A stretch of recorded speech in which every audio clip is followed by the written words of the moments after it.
இன்னைக்கு கல்லீரலை பாதுகாப்பதன் அவசியம் என்ன அப்படின்னு சொல்லி நம்ம பார்க்கலாம். பொதுவா இந்த கல்லீரல் அப்படிங்கிறது பாதிக்கப்படும் போது ஒரு 70% பாதிப்பு அடைஞ்சாதான் வெளியில சிம்டம்ஸ் தெரிய ஆரம்பிக்கும். ஏன்னா அந்த கல்லீரலுடைய பணிகள் பாத்தீங்கன்னா நம்ம உடம்புக்கு ரொம்ப தேவை.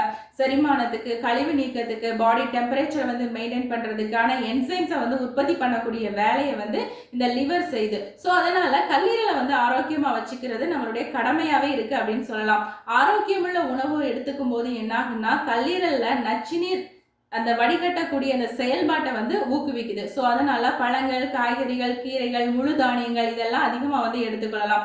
அடுத்ததான் பாத்தீங்கன்னா அதிக அளவு தண்ணீர் குடிக்கணும். நம்ம உடம்புல நீர்ச்சத்து அதிகமா இருக்கும் போது கழிவு நீக்கம் அப்படிங்கக்கூடியது ஒழுங்கா நடக்கும். ஸோ லிவரும் ஆரோக்கியமா இருக்கும். அடுத்ததா எடை கட்டுப்பாடு, உடற்பயிற்சி. இது ரெண்டுமே லிவருக்கு ஏன் முக்கியம் அப்படின்னா கல்லீரல்ல கொழுப்பு சேர்றதை அவாய்ட் பண்ணுது. அடுத்ததா அதிக அளவு ஜங்க் ஃபுட்டு, ஃப்ரைட் ஐட்டம்ஸ் இதெல்லாத்தையுமே குறைக்க முயற்சி பண்ணணும். இதெல்லாம் சாப்பிடும் போது லிவர் செரிமானம் பண்ணக்கூடிய வேலை ரொம்ப சிரமமாயிரும். அடுத்து லேட் நைட் சாப்பிடக்கூடிய வேலையும் நீங்க அவாய்ட் பண்ணிருங்க.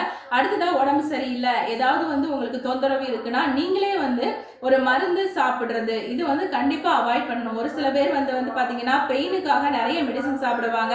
இதுவும் கல்லீரலை பாதிக்கும்.